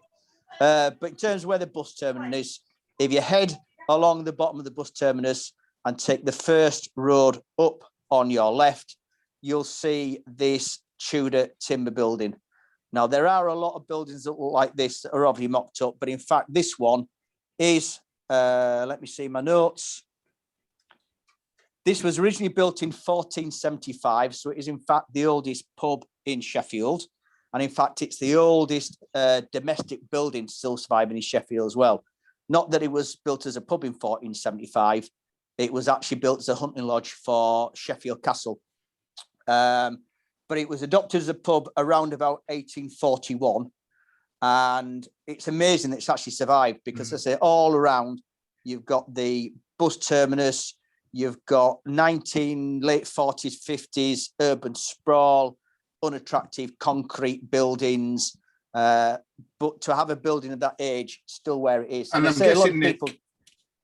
I'm guessing that in the Second World War, Sheffield got hit quite hard, didn't it? Because it was a steel, making steel and stuff. So it did, and obviously the railway stations were always targeted, so it could very well have been a lot of that area around there was flattened. I remember the main post office. That was quite a nice building. In fact, when they closed down that down, we actually went in there and salvaged, because they actually found all the air raid ventilation equipment that was still intact. So they got in contact with us and said, look, there's all this air raid ventilation system there. Are you interested in it? But like you say, compared to like York, for example, or even Leeds a little bit, this is very rare in Sheffield. You get these kind of buildings on the edges, like Abbeydale, places like that, don't you, where the old hamlets were. Yeah. Like you say, it just like, I was thinking this pub straight away, because it's the one I used to get at the station when I used to meet you. It's a pub that probably first went into, wasn't it? Yeah. And then was it the Yorkshire Brigadier or something up on the other side of this one as well? Well, we used to go. In fact, if you walk up from this, you have the Penny Black in the corner. Yeah. Now the Penny Black was very much of you would call it an estate pub, although it's in the city centre. Yeah. And it was a bit unusual that it tended to be busier during the day at night, because it was, I mentioned the main post office, the main sorting office, obviously called the Penny Black. So you had all the lads on the post who would finish lunchtime or early afternoon, and they'd all pile in there, and that was their night time. Yeah. So you used to go in there in the middle afternoon, and it was a very busy pub. And the lads were enjoying their jukebox and playing a few games of pool and having a drink, as though, they'd come off an 8-hour shift. Like you had the Mansfield pub that was more of the student pub that was across the road from the student union. But when you used to come in, because when you used to come over from Stoke, it was on the Buxton bus, wasn't it? Yeah. In the bus station. But as I say, it's easily lost. A lot of people don't realise it's owned by Thwaites now. Yeah, so you get Thwaites beer on, and you also they always tend to have 2 or 3 real ales on in there as well. Now, I'm glad you're back, Bruce, because they have some culinary delights on in the Old Queen's Head. This one off their menu, it is roast beef in a creamy sauce as a main course for £9. Now, the description actually on the menu says roast beef served with squirty cream, cranberry sauce, and dough dumplings. Oh, my God. And it actually says squirty cream. That's So what Really that good. looks like, I don't know. You can imagine some slices of roast beef or like a casserole, and then basically with a squirty cream tin on top of it. Outrageous. You should try that. You go there. Well, I wouldn't say it's a Sheffield. It's definitely not a South Yorkshire delicacy, but yeah, I picked that up on the menu, and that's the main cost for £9. So once again, it seems that food is reasonably in there and it's quite popular. And again, And I was going to say Thwaites is an interesting. We've mentioned a couple of times, but they're a brewery that go a bit on the radar, don't they? The typical brewery, they got the brewery and still have pubs. I know they just kind of rebranded all of their kind of core. They're very much a cask brewery. I'm not sure. Do they still brew though? I thought they'd pack the brewing to concentrate on the pubs and the hotels. Yeah, outskirts of Blackburn now, yeah. Right. I'm just looking now. They've had a bit of a revamp, so they've got an original, best, a gold, an amber, an IPA, and a mild, and then the smooth that you see. Probably smooth quite a lot, don't you? But interesting, we perhaps Lancashire Bomber was one of their famous ones, and obviously Wainwright as well. Yeah, Wainwright's been the popular one. I think they're brewed by somebody else now. I've got a feeling. Well, that's why I was thinking. Yeah, because I think Thwaites almost stopped the brewing, and then they moved into the hotels and pubs because they are a I'm looking now. It still says they're still the brewing now. They're brewing their pubs because isn't that Stone Roses pub in York? We mentioned that's Thwaites, isn't it? They're run by Thwaites. It was. Whether it is still Thwaites, I'm not sure. You've got gins. That's Thwaites. That's Thwaites. Yeah. Lady Anne Middleton's Hotel. They bought that and rebranded it Middleton's. Yeah, and the big hotel in Beverley, they bought that as well. Yeah, the big one just outside the walls. Oh no, just inside the walls, isn't it? Next to the Chinese. They bought that one. Into that, then, yeah. So yeah, it seemed to me over the last 5 years they've been investing more in pubs and hotels rather than the brewing side of things. That's what made me think that they'd handed the brewing over to somebody else, still brewing their name, but they weren't physically brewing anymore. But anyway, right. So that's the old Queen's Head. No, we're not. Hang on, we're not quite yet, Mike. Well, I'll give you how we get from there to there. So you're walking up the street where the Queen's Head is. You come to Pond Street. You then turn right, and as I say, once upon a time, it was a landmark of Sheffield. It was known as a hole in the road. It was a huge roundabout, but instead of being a grass hump, it was a massive great subway, and it was literally a bloody great big round hole in the road. So it was still there when I was a student, and it used to have its own little shopping precinct actually down in the hole in the road. There used to be a record shop there and a shop selling t-shirts and all this sort of stuff. Sadly, that is now no longer. When they decided to reinstate the trams into Sheffield, they decided to redo a lot of the transport networks and stuff like that. So they covered it over. So we're going to walk diagonally across that big junction that used to be in the hole in the road, and we're heading up to where the cathedral is. Now, Sheffield Cathedral, although it's called a cathedral, isn't one really of those status churches or places of religious worship compared to a lot of the minsters and cathedrals in other cities. Once again, if you're walking through the centre of Sheffield, you can almost miss it because it is pretty much surrounded. And as I say, it doesn't tower above a lot of other buildings, unlike places like Lincoln and York and all these other places. But you're aiming for the back side of the cathedral. And once again, it gets a lot more traditional there. There are some nice little streets, cobbled streets, and some nice little squares. And we're heading across. In fact, where do we go across? We head across the hole in the road. We cross a Paradise Square, which used to be lovely, but they allow cars to park there. It's basically a square of Georgian terraces, but a lot of them are like small business offices now. And I say they allow people to park there, and it just spoils the whole ambience of it. And you're crossing Paradise Square diagonally, and you will come across the 3 Tons. So next slide, Mike. There we go. And that's the 3 Tons. Now, this is a very distinctive building. The fact that it's on a triangular piece of land where 2 roads converge, and it's known as a Flatiron building. A lot of buildings like this in New York, and in fact, there are a number of pubs up and down the country like this. The one that we know the best, Mike, the one in Liverpool. The Baltic, The Baltic, yes. The Baltic is like this. Now, if I recall, the Baltic, though, you can't actually sit in that, point out a little bit, can you? Yeah, you can. Last time I was in there, I sat there, exactly there. It's a bit broader than that, but we sat in this pub last time we were in there. We sat. Yeah, so if you can get in the pointy bit, you're surrounded by windows. Yeah. I've always marvelled at that curved window on the end there. Yeah, it's fantastic. To think when the pub was built, and for them to be able to curve the glass like that, because it's one big piece of glass, And so if you get sat up there in that window, the two converging streets run away in front of you, and you overlook and you can watch the world go by. They have the craft beer in there. As I say, sometimes the quality has not been spot on. It's been acceptable. And they tend to try and concentrate on local beers and some national staples as well. Once again, we've been in there 2 or 3 times, Bruce. Don't you remember that one? Yeah, absolutely. Yeah, we've been in there with Dave and some of your mates from work as well. We did, yeah. Interior is slightly disappointing, I thought, really, but it looks great building on the outside, isn't it? Yeah.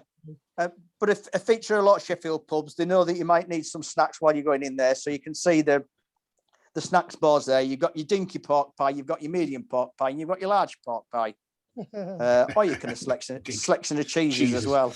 I think last time me and you were in there, Nick, because I think this was used to be a bit of a tickers pub, didn't it? Kind of a lot of lads. Obviously, Sheffield is a great place to go for stags and things. And we ended up right down that bottom bit, and there was a stag in, and they were all going around Kellen Island, but they were all like drinking like Kronenberg and Hart, but you know, we were laughing, saying, well, you know, and I think we had a chat with them, and they were, well, we don't know. I said, what are you going to drink when you go down like Kellam Island? Because you know, go to the Fat Cat, you probably won't find any mackerel lager in there, mate.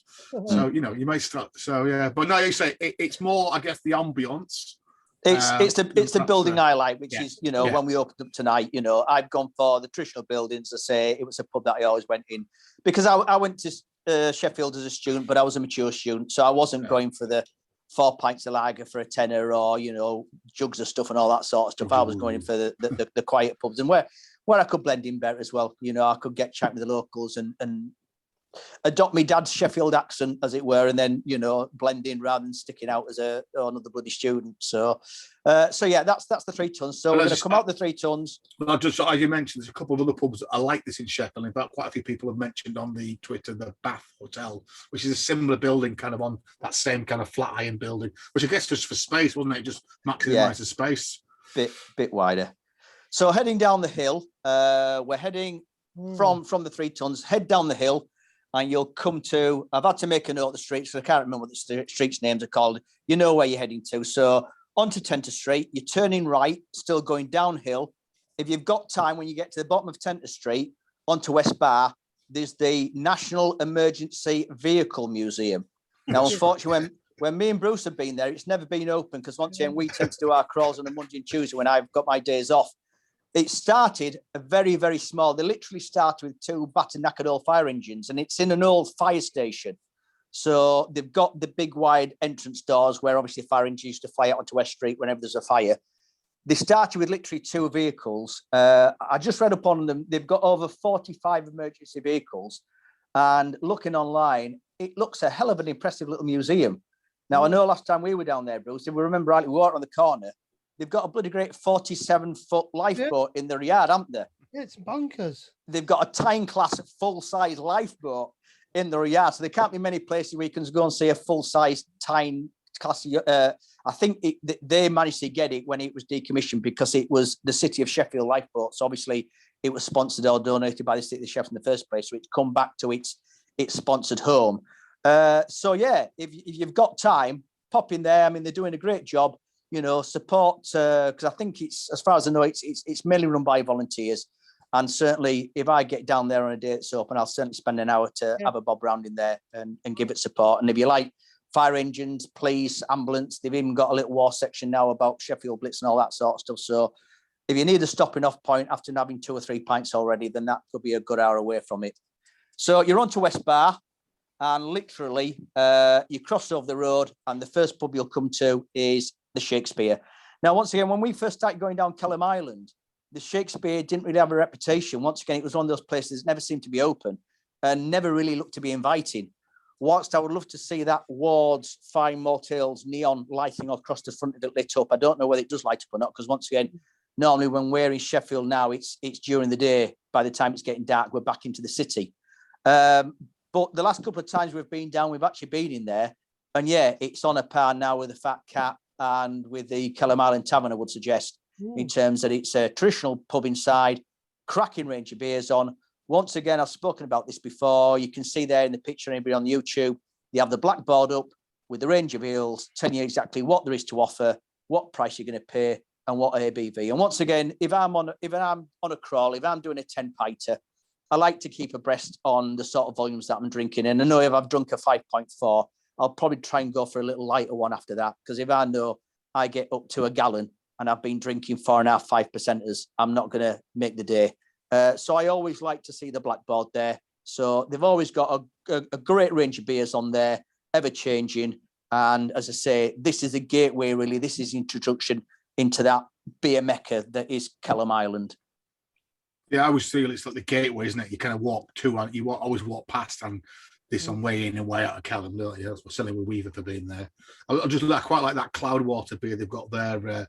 I don't know what it is, which is in brackets a brown ale, 4 point, which is probably true because obviously we know brown ale because our northeast connections, but one of those beers that might be on the thing. So Nick, I think we're entering into the mecca that is Kelham, are we then? Yeah, the hardest bit is crossing over West Bar. This West Bar is a busy dual carriageway. 4 lanes of traffic, yeah. So if you've had a few beers, just be careful because the traffic just whizzes down there. And I say it's not an easy road. You could negotiate. There's not any pelican crossings or subways on there. So just be careful. So what you could do, the next pub in line is the Kelham Island Tavern.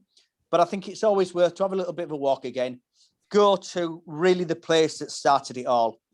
This was the birthplace of the Kelham Island Brewery. The pub itself, I've got a little bit of history on it. So the pub was bought at auction from the Stones Brewery for £33,750 in 1981 by two chaps called Dave Wickett and Bruce Bentley. Now, Dave Wickett was a lecturer in economics at the university, and Bruce was a solicitor or surveyor, I believe. So Dave really was the driving force behind the business. And their idea was simple. It was to provide an alternative at that time to the pubs that were owned by the 4 big breweries, which I've mentioned. So that was Stones, Ward's,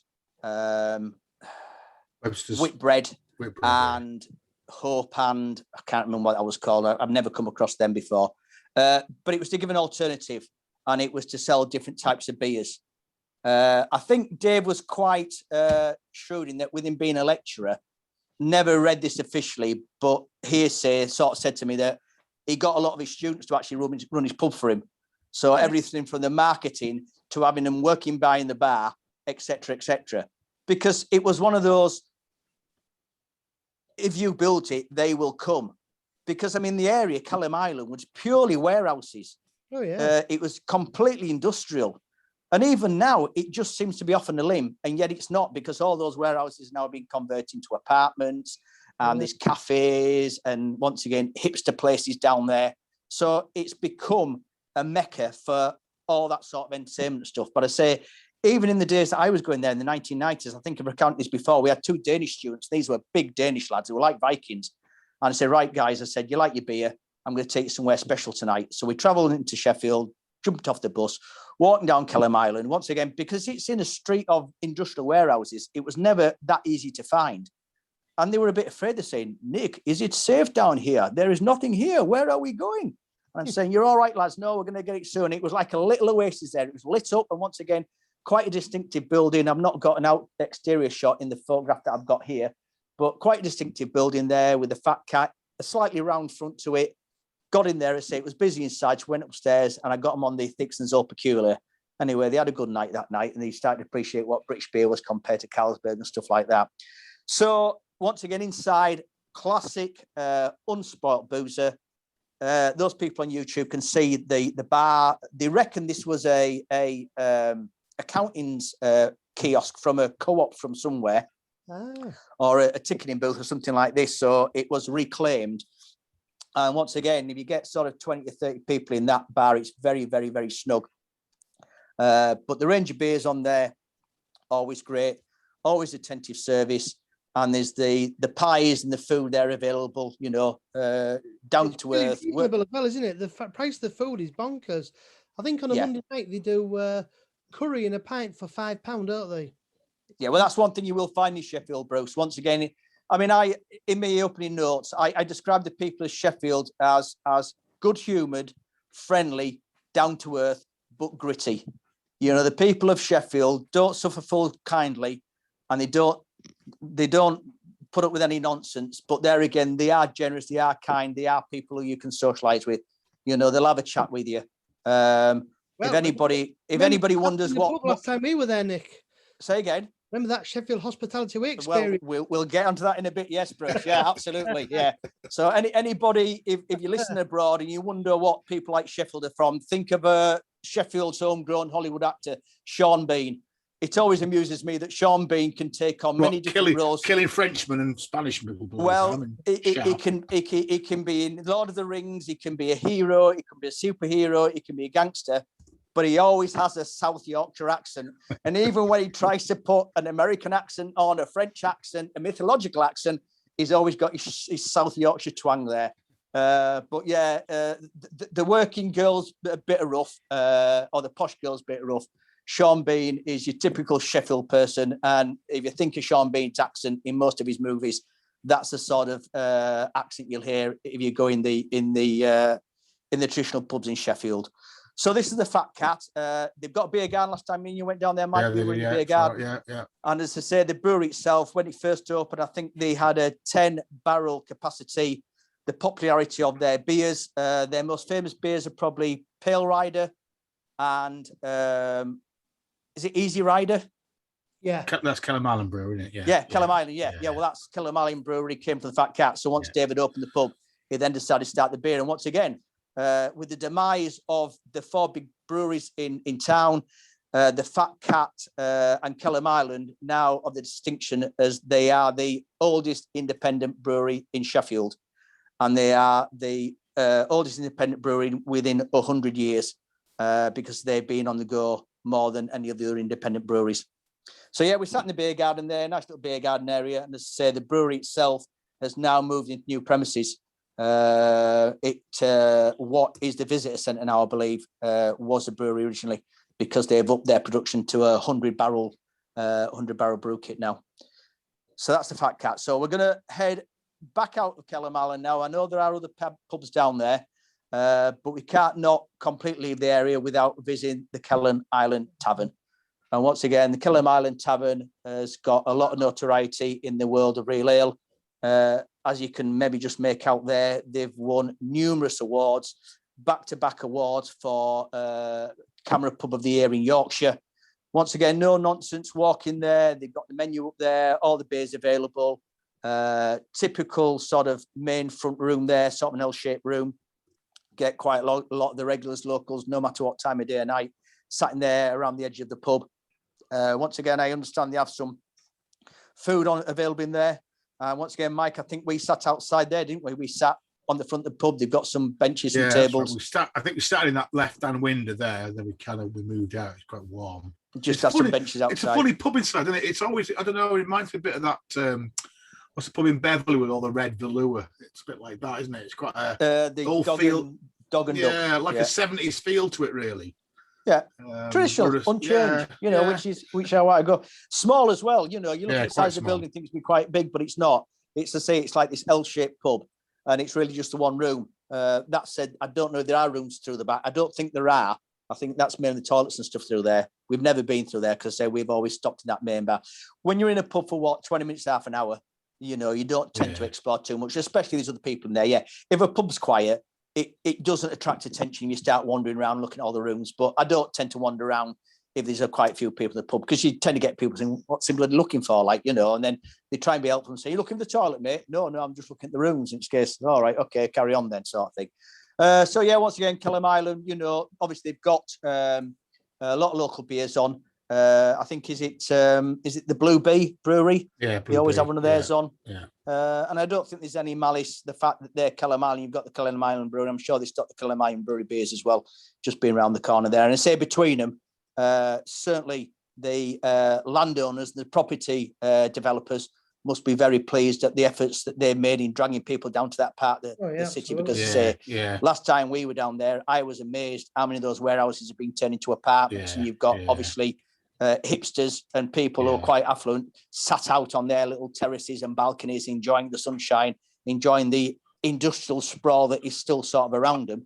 So as I say, it certainly rejuvenated that part of the town. Absolutely. And again, these pubs, both these pubs get really busy, especially on a Saturday afternoon in the summer. But I think there are not many pubs and bars around here. You probably, I think it's a place where if you got to Kellam Island, it was absolutely rammed. Just carry on. In fact, we went to a pub just across the road a bit further down, which was great. So I think there's plenty of other choices, isn't there? And then maybe walk back up and it might be a bit quieter because I think you do tend to get a little bit of a churn, don't you, these pubs? You get a group of people come down, like we do really, have a beer in one pub and then move on to another pub. So if you catch it right, you get in there. So, but there's plenty of choice down this end of the town. I've just caught up my notes, actually. The 4 big brewers were, as I said, they were Whitbreads, Stones, Wards and Hope and Anchor. I can't recall that I've ever drunk Hope and Anchor beers. You do see their names up on some of the pubs in Sheffield still. Yeah. But I say I've never actually drunk them, so I couldn't tell you what Hope and Anchor were brewing. I would think they finished a lot sooner than the sort of 90s, 80s and 1990s. I've got a feel they were one of the kind of club breweries because I've got some beer mats that our Uncle Rex used to get me, and I think that was some clubs. So I think a bit of those, like a bit of a federation type brewery. Yeah, we're doing those big beers. Yeah. And then just to finish off, just going back to the Fat Cat, I just want to give a little bit of a shout out. Sadly, Dave Wickett, who was obviously the founder, and he brought Real Ale back to Sheffield. He died in 2012 after battling bone cancer. However, before his death, the owner of the Thornbridge Brewery, Jim Harrison, actually took him down to London, where he was presented with a Lifetime Achievement Award by the All Parliamentary Beer Club in recognition of what he'd done for Real Ale, certainly in the north and in Sheffield. And in fact, Kelly Ryan, one of Thornbridge's brewers, has also quoted as stating that without Dave Wickett, Thornbridge Brewery would never have been.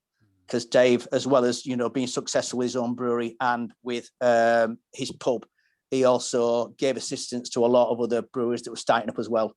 So obviously, the success that Thornbridge is now, that was down to Dave. So I think just to leave Kellam Island, I think it's fitting that I should give that mention to Dave for all he did for Real Ale and for Sheffield.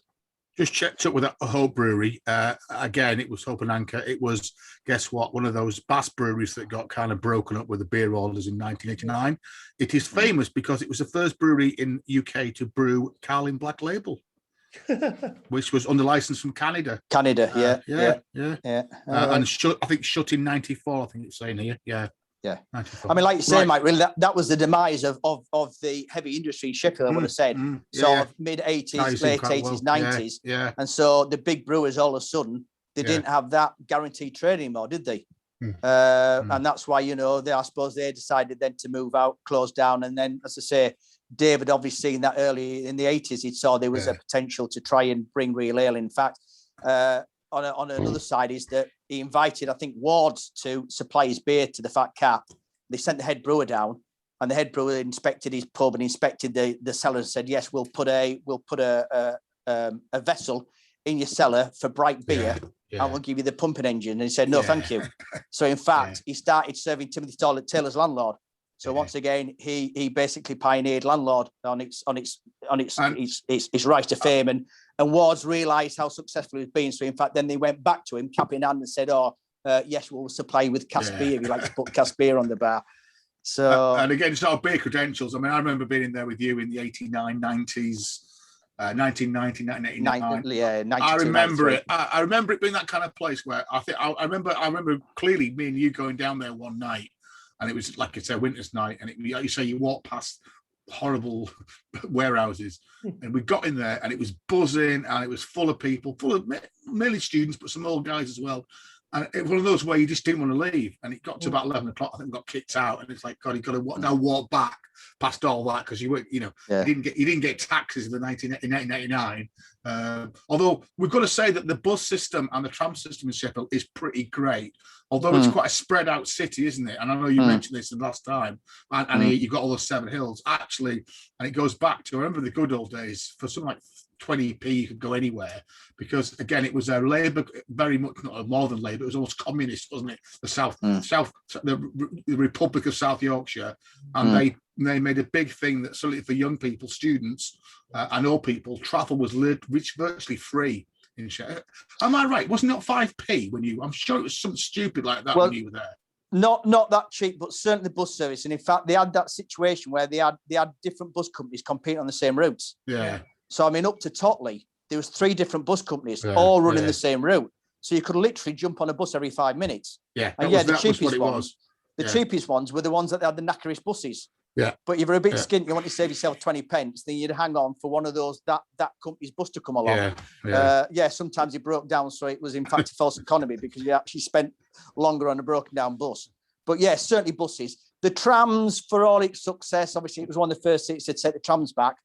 In terms of being on beer routes, not that convenient, and also a lot more expensive to jump on and off. Well, but the bus is ideal for they don't going down hills. Going down those linear roads that take you out the city between those 7 hills. I'm going to mention this right at the end, that alone, if you want to do a bit more walking and a little bit less drinking, you jump on a bus, head out the city, and then walk your way back into the city along some of those linear roads, Abbeydale Road, even Chesterfield Road. Yeah. You know, you've got some traditional classic pubs along these routes. So that's something else I was going to suggest. So anyway, we're heading out Kellam Island. We're going back up the hill again, back towards the city, and we're heading for a street called Trippit Lane. And here we have the Grapes, or aka Flynn's. Now, it's known as Flynn's because the Flynn family have owned it for the last 20 years. But in fact, Mrs. Flynn, or old Mrs. Flynn, has been a landlady along this road for the last 50 years. Because before they took the Grapes on, she was landlady at a pub literally 3 minutes walk down the lane, which I'm going to mention as well, the Dog and Partridge, which was where we received some wonderful South Yorkshire Sheffield hospitality brews last time we were there. Absolutely. Which I'll mention in a minute. So the Grapes, aka Flynn's, Michael's mentioned about Fagan's. It doesn't portray itself as an out Irish pub, but like an Irish pub, very popular with the live music.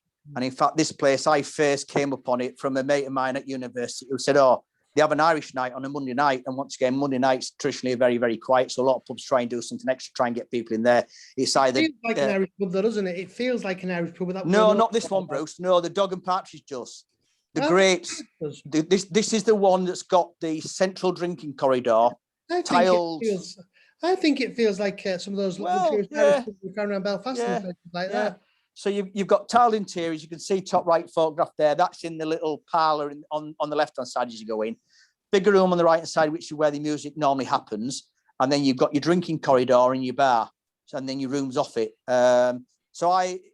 This is supposed to be the most impressive example of let me get this right, Thomas Rawson and Co. Now, Thomas Rawson and Co. were the foremost names in brewing and in pub development in the late 1930s, just before the Second World War. And they reckon this is the best remaining example of one of their pubs in terms, you can see from the outside, it's almost Art Deco with a contrasting brickwork. And then I say inside, you've got a lot of ceramic tiling. The bar itself is ceramic tiled, but the actual fascias and all around the walls are ceramic tiled. You've got the fires in there as well. Once again, sometimes the beer choice isn't massive, and sometimes the beer you wouldn't say is excellent. I'm going to stop for another pint, but that's perhaps because it's famous for its Guinness. Yeah. And like a lot of pubs, they make the claim that they serve the best pint of Guinness in the city, and therefore it could be they care more about making sure the Guinness is in top form, and a lot of their regulars will probably drink the Guinness rather than drinking the beer. That's time most people are drinking Guinness, weren't there? And it was a cracking pint. Actually, you could do once again, I would forego it being my best pint of the day just for the interior of it. I mean, you look at the top right corner there, it's almost like sat in some old person's parlour, like. And I know it's the sort of place that I can take my other half into. She's probably going to be happier in there than sat in, a pub that's probably not quite as comfortable and not quite as historic or traditional as it were. So that's a great, but as I say, most people, regulars, locals, know it as Flynn's. I don't know, ever account the tale about the Irish night, about the blind guy that used to go in there. No. He was very canny. He was a big blind guy. And obviously, blind people appreciate the music, and a lot of blind people are very good musicians. But he was canny in that he used to get himself there first, and he used to get himself right in the far corner of the room. And basically the room used to fill up so much that even if you were sober and you could see, you could barely get to the bar because there was instrument cases, there was people playing, there was people listening, there was people tapping their feet.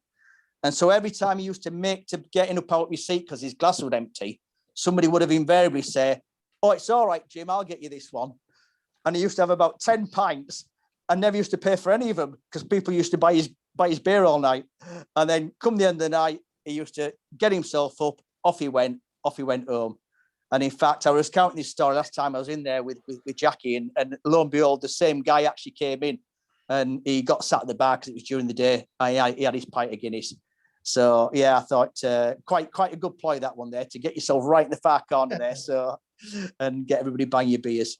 So that's a great. So, and literally it's known Trippit Lane, and we're going to trip the light fantastic about 100 yards. You come out the grape store, you're going to turn left, slight decline down the hill, and you come across the Dog and Partridge. Now, I talked about frontages of pubs. I think this one's got a stunning frontage in your great big letters there. Once again, anybody who's not on the YouTube, Gilmore and Windsor's, Ales and Souts, emblazoned right the way across the front of the pub, and then the name above the Dog and Partridge and a traditional gaslight. So, Bruce, I took you in this pub, I think probably the first time you've been in here. It was. And like you said, this has got a feel of an Irish bar because it was quite subdued, wasn't it? It was dark. It was a little bit, you took your first tentative steps and thinking, where are we going and what we're getting into? Once again, I think, was it a Monday or a Tuesday afternoon we were in there? Monday tea time. No, late lunchtime, I think, wasn't it? Because a guy who came 4 o'clock before the workers left. It was very, very yeah, or maybe a little bit earlier than that. So anyway, we got ourselves in there. Once again, quite a good selection of beers. Me, you stood at the bar, engaged in conversation with the youngest guy behind the bar, who then it transpired that he was actually a landlord, wasn't he? Yeah. He was an Irish guy. Started to be impressed with his range of whiskies behind the bar, because as well as having some good local beers on, he also had a very, very impressive range of whiskies. Guy came in with his shopping bags called Michael, who stood himself on the far side of myself, and he was obviously a regular, sort of kept himself to himself. I think he was drinking John Smith or something like that, wasn't he, Bruce? Yeah. And then another guy came in, and his opening conversation was something along the lines of, "Did you see what that greedy devil had for his breakfast?" And we didn't have a clue what he's talking about. Realised that, in fact, we were strangers, we weren't regulars, we weren't locals. You were referring to some guy who'd been in the pub earlier and had this massive great breakfast and put it on Facebook or something like that. We didn't really engage him in conversation, but he became conversant with us, didn't he, Bruce? Oh, yeah. He was aware that we were asking about the whiskies behind the bar. At that point, we ordered another beer. We just thought, we won't be rude, we're not going to leave after one. I then noticed the landlord barman reaching for the most expensive bottle of whiskey behind the bar, taking it off the shelf, getting 4 shot glasses on the back of the bar, and emptying the bottle into these shot glasses. Now, can you remember which whiskey it was, Bruce? It was a Green Spot. But it was their premium one, wasn't it? So I think you had Red Spot, Green Spot, Blue Spot, and Gold Spot. Yeah. And I think this was the Gold Spot, wasn't it? And how much was it a measure? Was it about 18 quid a measure? £12 a measure. £12. So it's £12 a shot. Next thing, the barman turns around, puts these 4 shots in the bar. Me and Bruce feigns the surprise and says, "What's that for? We didn't order that." Guy who'd come in says, "Oh, these are on me if you want to try a decent whiskey." Bear in mind, we'd already had 6 pints. It was the middle of the day on a Monday, and there we are being offered a shot of £12 whiskey. One gets slide down to Michael at the end of the bar. Michael turns around and says, "I don't drink whiskey." And I thought, well, that's a bit ungrateful. I says, "Michael," I said, "if your experience of whiskey is like bells or teachers, just try it. I can see you like real ale," even though he's drinking John Smith. "Just try it." "No, I don't drink whiskey." So anyway, we were profusely grateful to this stranger who bought us a shot of whiskey each at £12, spent £24 on us, didn't we, Bruce? We did realise that he had told us he owned his own company as well. So he was like, just gone and got his universal credit. And he wasn't married. No, well, we suspect, yeah. But then a bit embarrassing as well. In fact, we'd finished our pint, finished our whiskey. He disappeared off somewhere, not sure where he'd gone. So me and Bruce said, "Well, ran away. Lovely talking to you. We have to go." On our way out the door, this guy's walking back in. He'd only been outside for a fag. So we literally said, cheers for that, mate. See you later. And off we went into the twilight. So, yeah, was it worth £12, Bruce? No, it was. I'd always wanted to try. It was even better that he bought me it, but yeah, it was pretty stunning. Yeah. But after 6 pints of beer as well, could we really have told the difference of what was a decent whiskey and what wasn't? He sells at about £140 a bottle. Like, if you can get your hands on it, it was pretty good, I have to say. Yeah. But that's the Sheffield hospitality anyway.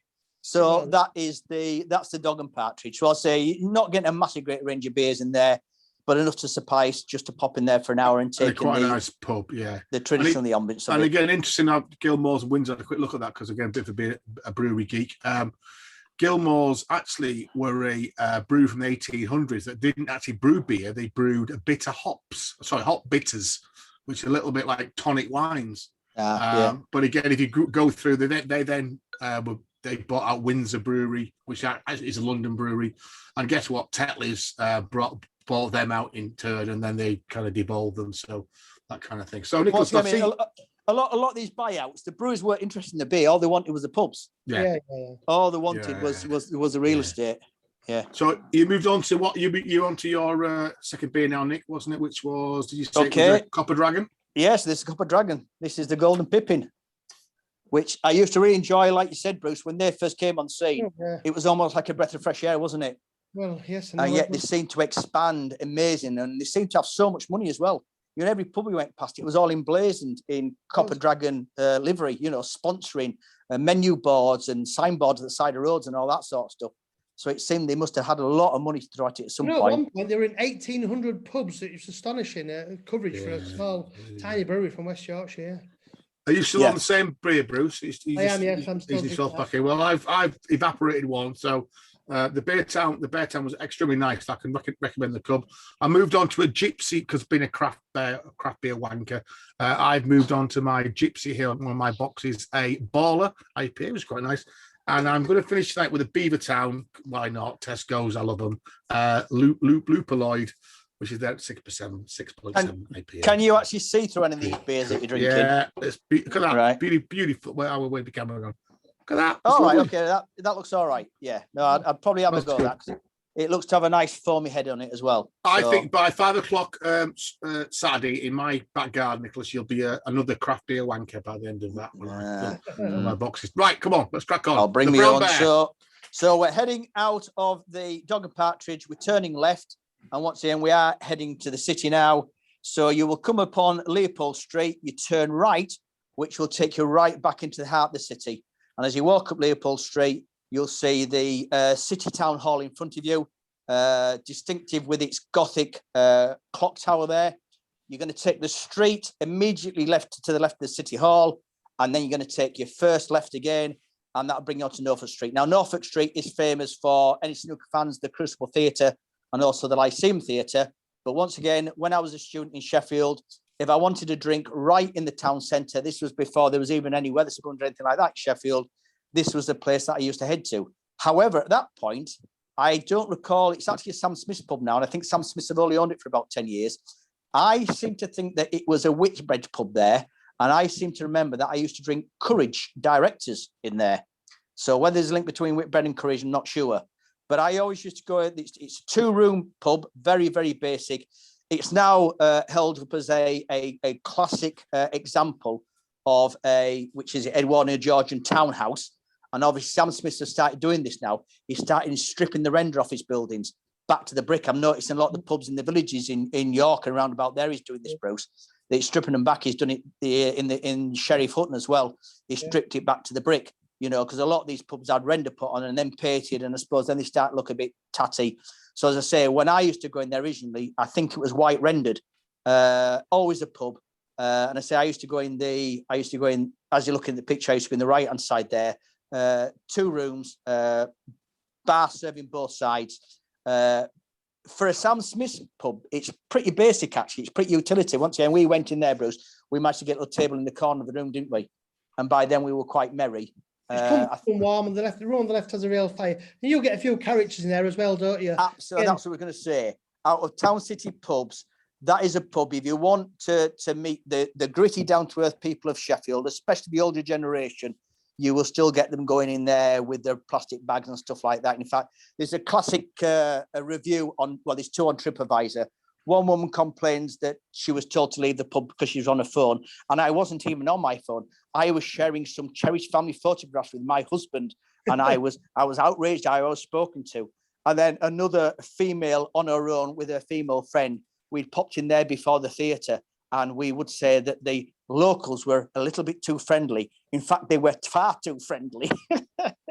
So this is the old boys, oh, hello, darling, all that sort of stuff. So, yeah, so your Brown Bear. So once again, it's Sam Smith's core range. You're not going to get any weird or wonderful craft beers in there, or even a variation real ale. But you know me on my beer trips, I always like to have a hit of Sam Smith's, and especially if we're on a 10-pinter and the kit is getting a bit low. Once upon a time, you knew you could go in Sam Smith's pub and it's not going to put a dent in your kitty. Yes, his prices have gone up.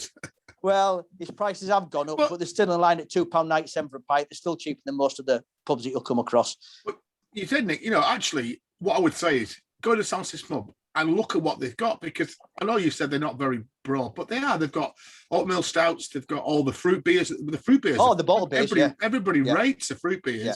You've got the organic lager, which is always a great drink as well. So it might be worth just trying, I'll tell you when I tend to drink their bottle beers, Mike, is when I go to London. Because my point is, if I go in another London pub and have a pint of London Pride or something like that, it's going to cost me £4.5, £5. Yeah. If I go into Sam's pub, I'll actually try one of those more expensive bottle beers that's going to cost me £4.5, because it's actually not costing me much more.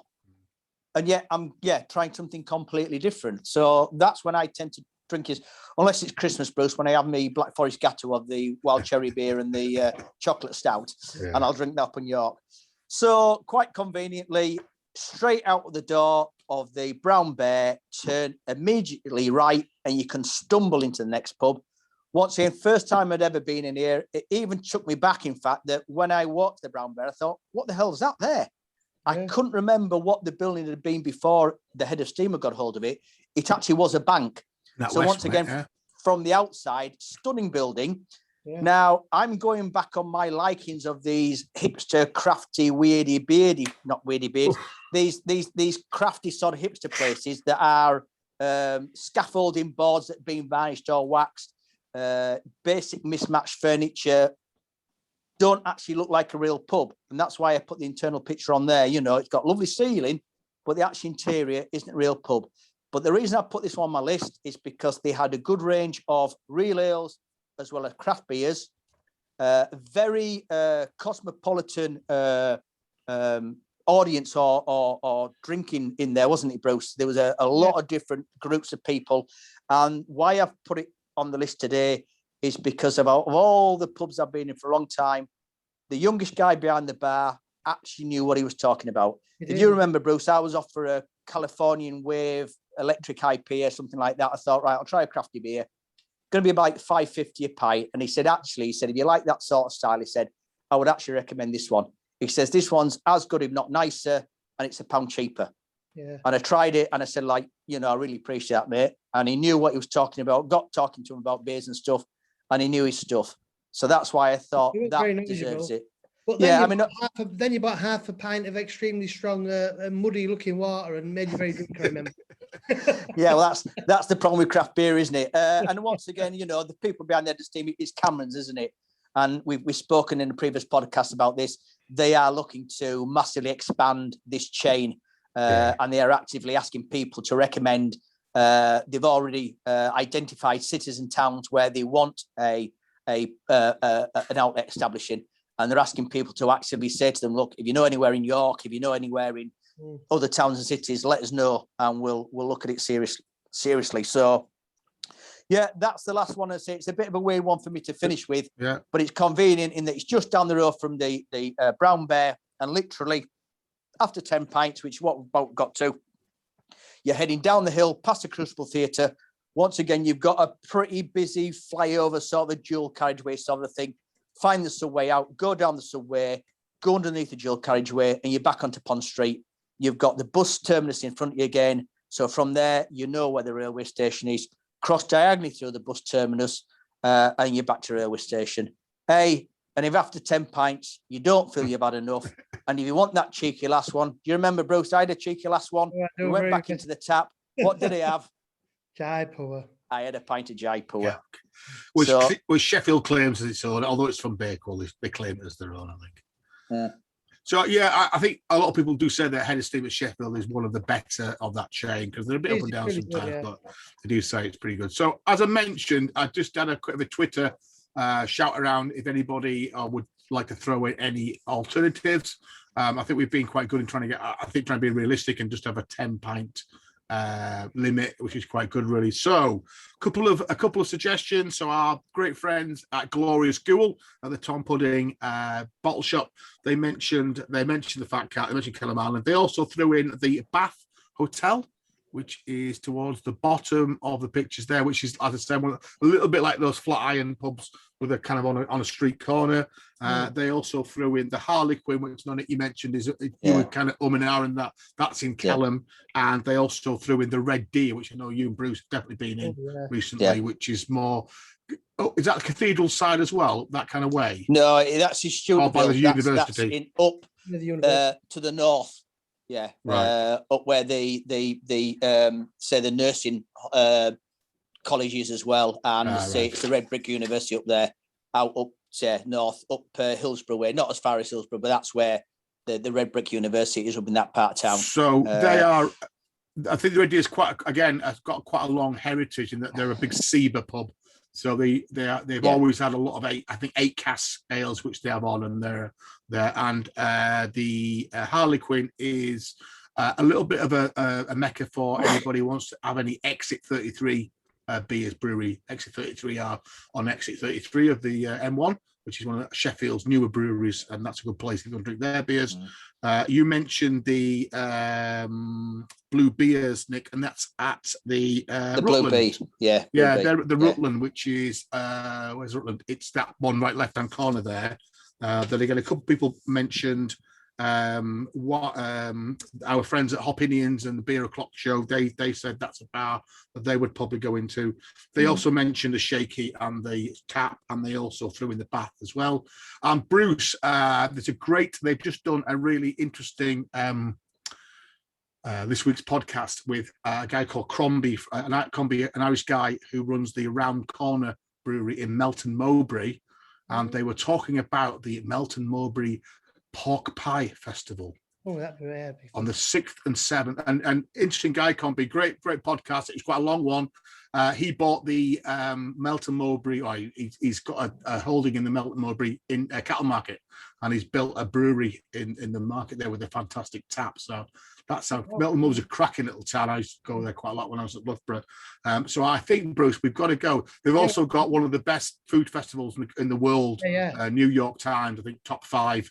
So I think we definitely could go with going there, and they've some stunning beers there. I've never actually been drinking in Leicester. I've never been to Leicester in my life, not even in the city. So I wouldn't go to Leicester. I'd go to Melton Mowbray in Oakham, much nicer. And then at Why So Be Serious, they threw in the Bar Stewards, which is one of Sheffield's increasingly fantastic bottle shops, and kind of one of these new styles of micro bar kind of things. And they also threw in the Crow as well, which I think has got an interesting history as well. There's been a few different names there as well. I think that's by the Cathedral way. Again, just to mention, I know there are at least 2 of them fantastic bottle shops in Sheffield. There is the Hop Hideout, which is run by Jules Gray. Jules Gray is a massive advocate for Sheffield beer. She kind of created the Sheffield Beer Week, which is massive, and also the Indie Beer Feast as well. And also Sean, who is a regular on the Sheffield Hopcast, he has Beer Central as well. So as Nick said, it's a booming beer city, really. Sheffield. Yeah, I mean, as I say, after you mentioned shout outs from other people, I mean, I went and looked in. There's 10 pubs in the Camera Guide 2021 this year. So I looked through the list, and 3 of those are on my list: the Sheffield Tap, the Head of Steam, the Old Queen's Head. Another 3 I used to frequent quite regular. And in fact, 2 of them are my locals. I have mentioned previous podcast when I was living in Sheffield I was living on Richards Road, which is up by Hilly City Farm. So the region of Healy, which is just south of Bramall Lane, just off Chesterfield Road. My local was Ye Olde Shakespeare Inn.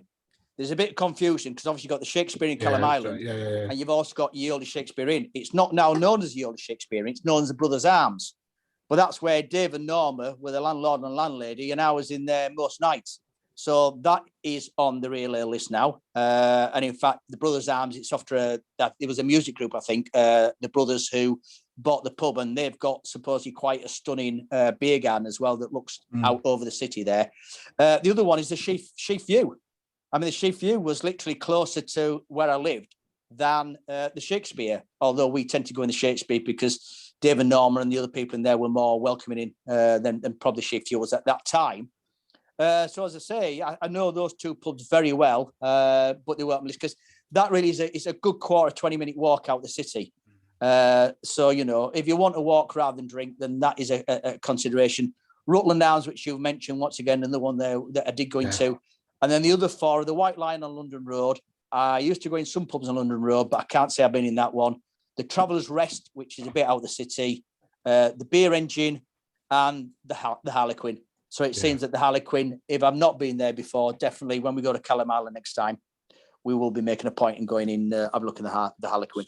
So again, Nick, if you don't mind, maybe putting those together on a bit of a Word doc that I can put on the website. Bruce, you promised me. I still haven't got any of the York beers, so that would be great.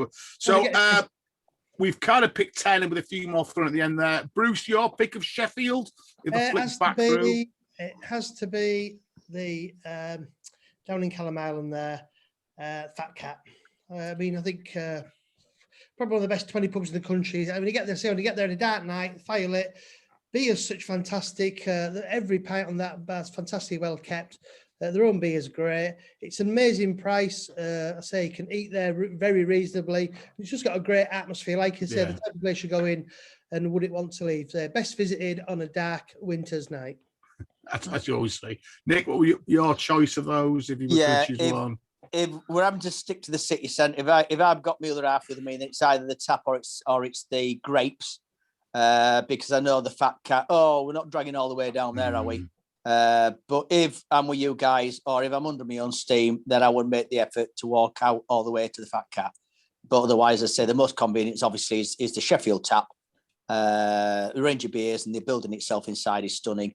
I said otherwise, it's the grapes because once again, it's a classic example of a pub that you don't see very often nowadays. I would probably choose that because I'm a sucker for a good pint of Guinness, and I think again I've been listening to those Pete Brown things, and Pete Brown's got a bit of theory that, having looked into this in a bit detail, it's not about where it's brewed or the water. It's because pubs in Dublin threw a lot of Guinness through their pipes. As you said, Nick, this pub probably sells more Guinness than any other pub in Sheffield, and therefore it's just good. It's fresh. It's always kind of been through. So I think I've been there for a pint of Guinness as well. Talking about Pete Brown, have you got this quarter edition of the beer magazine from Camera? Not yet. No, I've been reading what's brewing online, so mine's about. There's an article this quarter about, of all things, Pete Brown's doing about branding. Oh, right, yeah. Well, he's off the new book, isn't it? Yeah, he's got a new book on that. Yeah. Once again, it seems that stuff that we've discussed in previous podcasts, lo and behold, other people start talking about it. It's coming the same subject. Pounds out of it. Yeah. It's always nice to be in front rather than behind and be accused of, you're just copying other people. Because I say it seems quite a coincidence that we've discussed 3 or 4 different things, and then all of a sudden, stuff broken in the news that has been relative to what we've been talking about. Groundbreaking podcast. 3 Yorkshire blokes.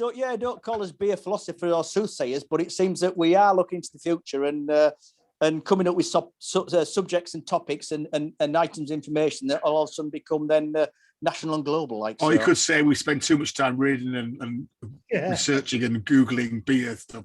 Anyway, talking of which, on to episode 15. So I mentioned a couple of weeks ago, I'm throwing a challenge down. We are going to look at London next week. And I think we might leave it for a fortnight. It seems to be a nicer kind of view when we do it a fortnight. So 2 weeks from today, we are going to do London. Now, we'll do it a bit different because there's no way we can dent London and being 3 Yorkshire Gobies. We'll talk about South Smiths alone. Well, there's 2 challenges in London, isn't it? There's a Sam Smith challenge. Yeah. Or have you seen the Wetherspoons challenge? Yeah.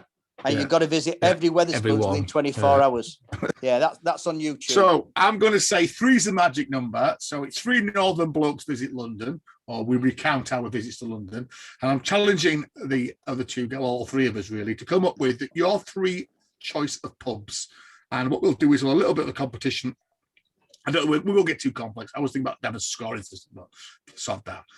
Mine will win. I want you to think, gents, of the 3 pubs. If you were on a trip to London or you're going to London, which 3 pubs would you definitely want to go into?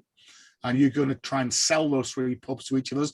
I think we might be different. There might be 1 or 2 that are quite similar. No, I think me and you will go for the same ones. I expect Bruce might come up with some different ones, but I think you and I don't know, because right? I've spent quite a lot of time obviously working in London, and there's probably a couple of pubs down kind of Southampton Road, Russell Square that you guys probably want. Yeah, I know you like one off Russell Square, don't you? I've got a couple of those that I've got on my list. The one pub that me and Bruce might share is very close to these landmarks of London. We mentioned James Smith's Umbrella Shop, which is literally next door to the pub I would choose.